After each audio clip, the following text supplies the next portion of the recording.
Good morning, citizens of America. This is the U.S. Citizen Journal, Daily Brief for May 22, 2025 AD. I'm here to bring you the latest news from around the world. Let's dive into today's top stories. GOP passes Trump's bill. Medicaid rules, Trump accounts. Israeli staff killed D.C. OpenAI AI companions. Trump, Putin not ready for peace. Breaking. GOP passes Trump's one big beautiful bill amid debt warnings. House Republicans approved President Donald Trump's sprawling tax and immigration agenda Thursday morning, sending to the Senate legislation that the GOP hopes will transform the federal government and the economy and power the White House's drive to deport immigrants and build up the military. Trump's one big beautiful bill, as the measure is formally known, extends trillions of dollars in tax cuts from his first term along with new campaign promises, including no taxes on tips and overtime wages, and hundreds of billions of dollars in new spending. But the legislation, which passed 215-214-1 after marathon talks, carries a hefty price tag. The latest projection from Congressional Budget Office, lawmakers' nonpartisan bookkeeper, showed it will add $2.4 trillion over 10 years to the national debt, which already exceeds $36 trillion, Washington Post. Details emerge. Faster Medicaid work rules, Trump accounts in GOP bill. Among the concessions Mr. Johnson made to conservatives in the hopes of winning their votes was speeding up when work requirements for Medicaid would kick in by 2 years, from 2029 to the end of 2026. The legislation is projected to cause around 10 million Americans to become uninsured, according to the Congressional Budget Office. The bill now also contains a faster phase-out of existing tax credits for low-carbon electricity.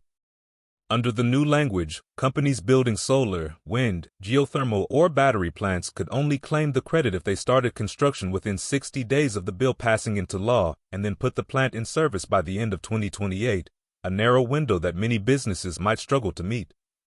In a nod to the blue state Republicans in the conference, GOP leaders also included a larger increase to the $10,000 limit on the state and local tax deduction, a key demand from a small group of lawmakers from New York, New Jersey, and California. The legislation would set the cap at $40,000, an increase from the $30,000 limit in the earlier draft of the legislation. The size of the deduction would shrink for people making more than $500,000 a year, rather than the $400,000 level included under the previous version of the bill.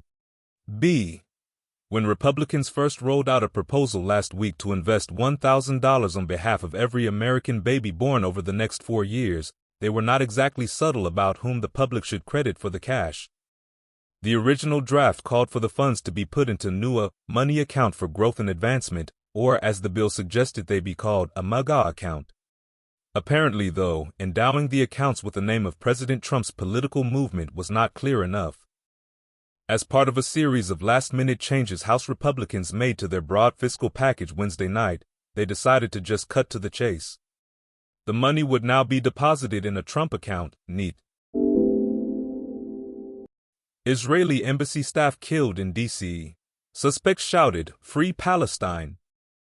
A young Israeli couple was shot dead near the Capitol Jewish Museum in Washington late Wednesday by a gunman who chanted, "Free, free Palestine," after the shooting, according to authorities. A suspect was in custody. The victims were both Israeli embassy employees, authorities said. They were exiting the museum in Northwest Washington after attending an event hosted by the American Jewish Committee when the gunman opened fire, authorities said, Washington Post. Altman, OpenAI to ship 100 MAI companions, IVE to lead design. OpenAI Chief Executive Sam Altman gave his staff a preview Wednesday of the devices he is developing to build with the former Apple designer Johnny Ive, laying out plans to ship 100 million AI companions that he hopes will become a part of everyday life. "Employees have the chance to do the biggest thing we've ever done as a company here," Altman said after announcing OpenAI's plans to purchase Ive's startup, named IO, and give him an expansive creative and design role.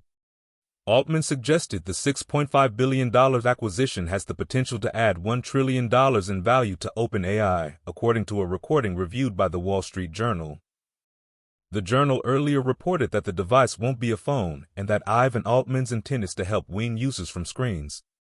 Altman said that the device isn't a pair of glasses and that Ive had been skeptical about building something to wear on the body. For months, Ive's team has been speaking with vendors who will be able to ship the device at scale. "We're not going to ship 100 million devices literally on day one," Altman said, predicting that OpenAI would ship that large quantity of high-quality devices faster than any company has ever shipped 100 million of something new before. Altman said the goal is to release a device by late next year. OpenAI is already bleeding cash. The startup told investors last fall that it wouldn't generate a profit until 2029 and that it expects to lose $44 billion before doing so, the journal has reported. Editor's note: Johnny Ive is legendary in tech circles and is credited with many of Apple's iconic product designs. He left Apple in 2019. Wall Street Journal. Trump: Putin not ready for peace, sees Russia winning. On a call Monday, President Trump told European leaders that Russian President Vladimir Putin isn't ready to end the Ukraine war because he thinks he is winning, according to 3 people familiar with the conversation. The acknowledgement was what European leaders had long believed about Putin, but it was the first time they were hearing it from Trump. It also ran counter to what Trump has often said publicly, that he believes Putin genuinely wants peace.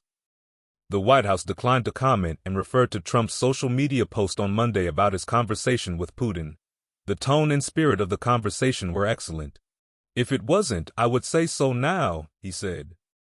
Although Trump appears to have come around to the idea that Putin isn't ready for peace, that hasn't led him to do what the Europeans and Ukrainian President Volodymyr Zelensky have been arguing he should do: double down on the fight against Russia.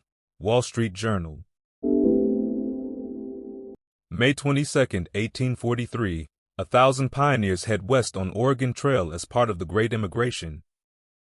The Great Migration along the Oregon Trail helped transform America into a continental superpower, beginning notably on May 22, 1843, when approximately 1,000 pioneers departed Elm Grove, Missouri in over 100 wagons with 5,000 livestock. This marked the first major wagon train to the Northwest and accelerated westward expansion that had begun with smaller groups of 70 pioneers in 1841 and 100 in 1842. Economic depression in the Midwest combined with propaganda from traders, missionaries, and government officials drove this exodus, as farmers sought better opportunities in Oregon's fertile lands. Despite dangers from river crossings, accidents, and occasional Native American encounters, most travelers survived the 2,000-mile journey through the Great Plains and Rocky Mountains. By 1845, nearly 3,000 migrants made the trip annually, continuing until 1884 when the Transcontinental Railroad rendered wagon travel obsolete. This massive migration of over 400,000 people secured American presence in the Pacific Northwest, complementing earlier railroad development and solidifying the nation's coast-to-coast dominance. That's all for today's brief. Join us again tomorrow for more news and updates. This show was produced by Greg Loving, wishing you a great day ahead. Please follow and rate us on Apple Podcasts or Spotify. It helps other listeners find us. Stay informed and ad astra per aspera.